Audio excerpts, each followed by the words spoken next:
Landshaft dizayni nafaqat shahar estetikasi yoki sizni hovlingizni chiroyli qilishdan, balki insonni psixologiyasini, kayfiyatini ko'tarishdan ham iborat. Assalomu alaykum. Sizlar bilan va'da qilingandek, navbatdagi videoda ko'rishib turibmiz. Ya'ni ham video darslik, ham navbatdagi aksiya desak bo'ladi. Demak, bugungi videomizda sizlar bilan chiroyli bo'lgan barbarislarni muhokama qilamiz. To'g'ridan-to'g'ri o'taman mavzuga. Agar siz hali bizani kanalimizdan kuzatmayotgan bo'lsangiz, hozirroq podpiska tugmasini bosib qo'yishdan tavsiya qilaman. Sababi bog'dorchilikka, landshaftga oid bo'lgan eng ishonchli va foydali ma'lumotlar aynan shu blokda. Agar tayyor bo'lsangiz, sizlar bilan barbarislar, ularni parvarishlash, ekish va aynan qaysinisini Zaharda Flowers'dan aksiyada judayam chiroyli maxsus narxda xarid qilish mumkin degan savolga javob topishni boshlaymiz. Demak, hozir men bilan birgalikda turgan barbaris erektani ko'rib turibsizlar. Kelinglar, umuman barbaris o'simliklari nima?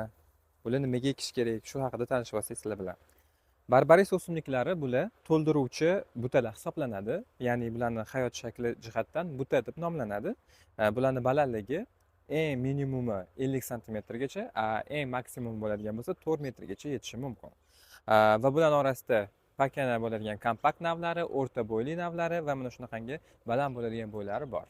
Demak, barbaris o'simliklari to'g'ridan-to'g'ri quyosh tushadigan joylarda va yarim soyalarda o'zini yaxshi his qiladigan buta hisoblanadi va bular to'ldiruvchi sifatida foydalaniladi. Ya'ni siz tashkil qilayotgan landshaft dizayningizda aynan barbaris o'simliklarini chiroyli rang beruvchi, rangdor o'simlik sifatida ishlatishingiz mumkin. Ya'ni kompozitsiyalarni o'zini chiroyli turli xil ranglar bilan boyitadi. Misol uchun mana erektaga yuzlanadigan bo'lsak, buni barglarining uchki qismi quyoshga yaqin bo'lganligi uchun mana shunaqangi qip-qizil tusda, tanasining pastki qismlari bo'ladigan bo'lsa, yam-yashil tusda bo'lib turibdi. Bu bo'lsa o'z navbatida ham yashil, ham qizil ranglarini kollaboratsiyasini siz landshaftingizda chiroyli qilib ochib berishdan iborat. Qish paytlarida bo'lsa -20 darajagacha chidash qobiliyatiga ega va shu bilan bir qatorda bizlarning yozimizni issig'ida 40-45 darajagacha yaxshi chidab bera oladi, to'g'ridan-to'g'ri quyosh nuri tushadigan joyda. Agar havo harorati keskin oshib ketadigan bo'lsa, bular barglarida turli xil stress holatlari yuzaga keladi. Ya'ni barglarning uchlari quriydi, chetlari quriydi, to'kib yuboradi yoki so'lib qolgandek bo'lib qoladi. Lekin bu bilan bu o'simlik chidamsiz emas ekan deyishga shoshilmang, sababi bu o'simlik o'zini qaytadan обновление qilish, ya'ni yangilash xususiyatiga ega. Agar qanaqadir stress bo'ladigan bo'lsa, ya'ni yoz issig'ida yoki qish sovug'ida stress holatiga tushadigan bo'lsa, barbarislar o'zini qaytadan stressdan tiklab oladi. Ya'ni o'zining yangi barglarini chiqaradi. Agar siz bu siklni tezlashtirishni istaydigan bo'lsangiz, maxsus preparatlardan foydalansangiz bo'ladi. Bu Epinextra va Zircon yoki Megafol yoki biz sotayotgan Sila Kremniy preparatlari.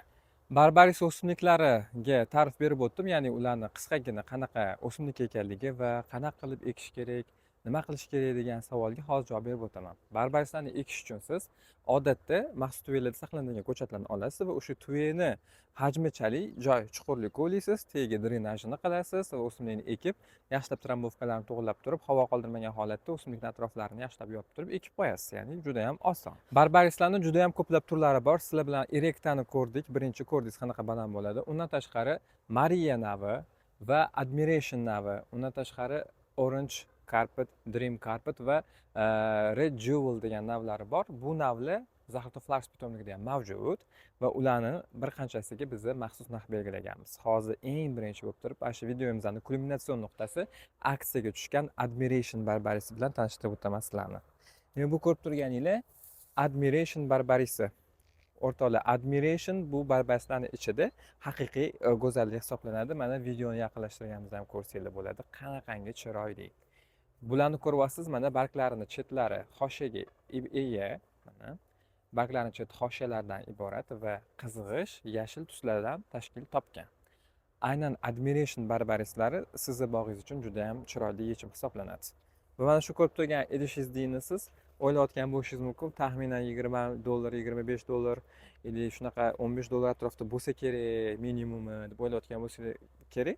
Lekin vaholanki bu barbarislarni biz aksiyada $10 dan belgilab qo'ydik. Juda ham qiziq, juda ham ajoyib narx va albatta men har bitta o'simlikni sifatini bildirish uchun bularni ildiz tizimiga yuzlanaman. Ko'ryapsiz, mana idish, maxsus idishdan olyapman. Idishdan olganimda bo'shashib, buzilib ketmayapti. Nimaga? Sababi bularning ildiz tizimi juda ham yaxshi rivojlangan va tuyani qoplab bo'lgan. Bu degani bo'lsa, buni hoziroq olib hovlidagi o'zinglar bog'idagi ekishida kerak degani. Agar sizlar hali barbaris ekmagan bo'lsanglar va aynan mana shunaqangi to'ldiruvchi elementlardan foydalanishga bog'ingizda joy bo'ladigan bo'lsa, tezroq shoshiling. $10 barbarisni admiration navini ekishga. Bularning yana bitta yaxshi tarafi, kuzga borib mana bunaqangi mevalari bo'ladi. Hamma barbaris ham bunaqa mevada beravermaydi, lekin admiration navida shunaqangi mevachalari mavjud bo'ladi. Vaholanki butun viloyatlar bo'ylab hozirda dastavkamiz yo'lga qo'yilgan, ya'ni voha viloyatlari va vodiy viloyatlarini o'zini vaqtiga qarab turib sizga dastavkada chiqarib beriladi. Dastavka uchun mana shu raqamga murojaat qilsanglar bo'ladi.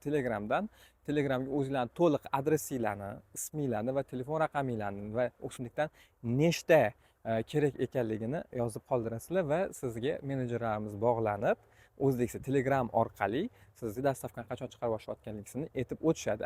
Telefon raqamga qo'ng'iroq qiladigan bo'lsanglar, bizning call centrimizga tushasiz. Unda faqat konsultatsiya ma'lumotlar olishingiz mumkin bo'ladi. O'simliklarga aksiyalar mast narxli belgilanganda bu juda ham zo'r. Lekin buni parvarishlash va bularni aynan hozir bilasiz, yozni chillasi bo'lsasida turibmiz.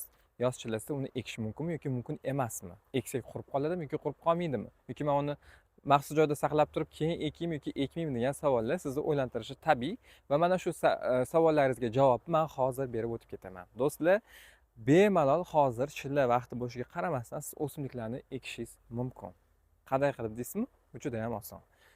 Eng avvalo o'simlikni sifatlisini, joni baquvvatini tanlab olasiz va tanlab olingan o'simlikni o'zingiz bog'ingizga olib borib, aynan o'sha o'zini ekiladigan joyga, ya'ni yarim soat yoki quyoshli joyga tanlab turib, kechki salqinda, ya'ni soat 5 dan keyingi bo'ladigan paytda, hozirgi yoz paytida kechki salqin bilan agrotexnikalarni to'g'ri amalga oshirgan holda, ya'ni chuqur kovlab, drenajini amalga oshirib, o'simlikni trambovkalarini joyida qilib, ya'ni havo qoldirmasdan turib ekasiz, yaxshilab sug'orasiz va sug'organingizdan keyin o'simlikni yaxshilab cho'miltirasiz. Va cho'miltirganingizdan keyingi qiladigan qadamingiz o'simligingizga yashab qolish, yashab qolmasligiga muhim ahamiyat kasb etadi.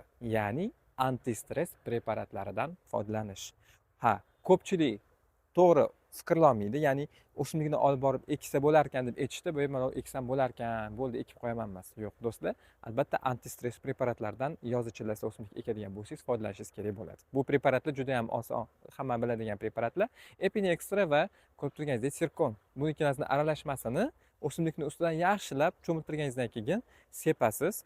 Hattoki shunaqa sepingki, ho'l bo'lib ustlari to'la o'sha doriga to'linsin va tagiga ham oqib tushsin. Bu ildizlardan ham yaxshi ko'karishi, moslashishini kompleks ta'minlaydi. Shu bilan qatorda barglarni qurib qolishini, stressga tushishini oldini oladi.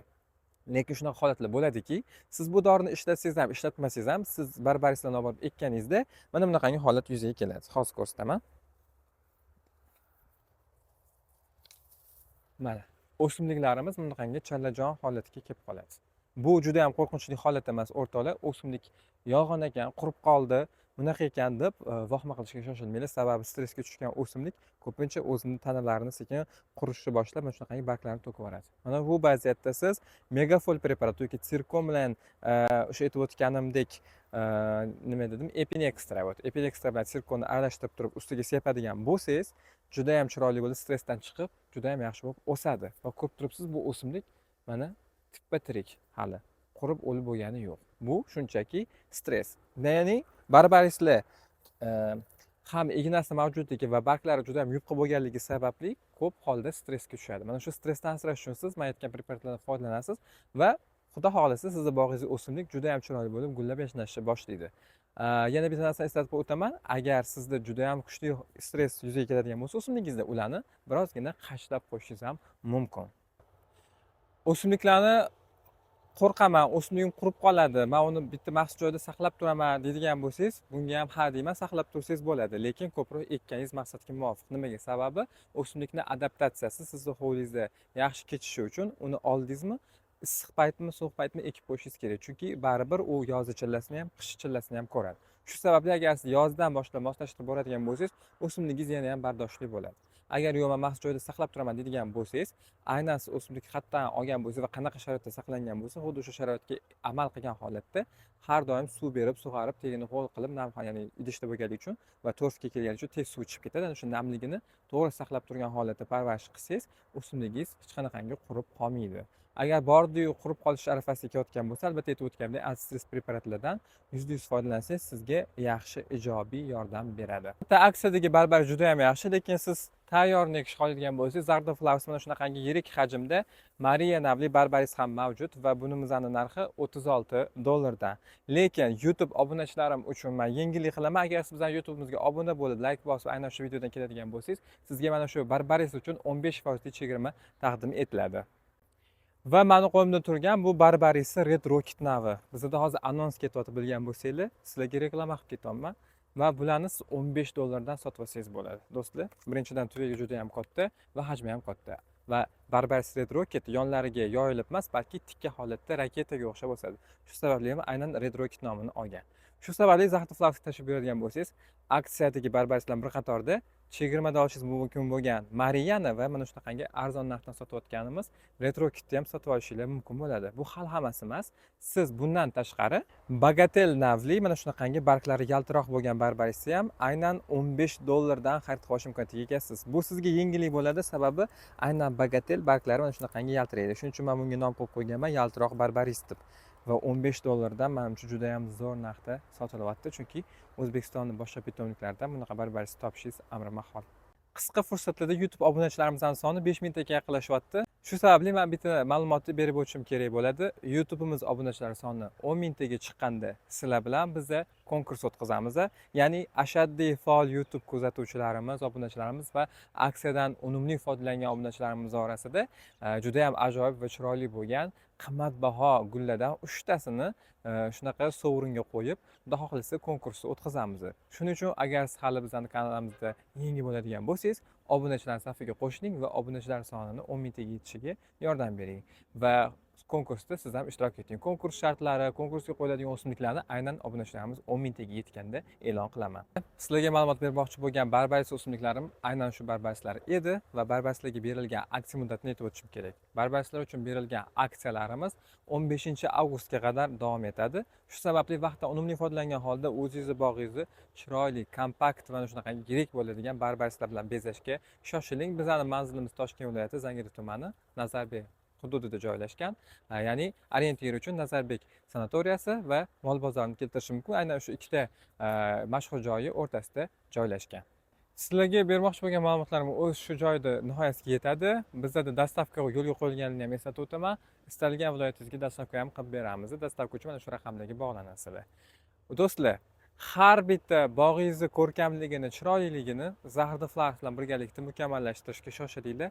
Aksiyadagi o'simliklardan foydalaninglar. Bundan tashqari bizning YouTube'imizning glavniy stranitsasiga o'tadigan bo'lsangiz, juda ham ko'plab aksiyalar haqidagi ma'lumotlarga ega bo'lasizlar.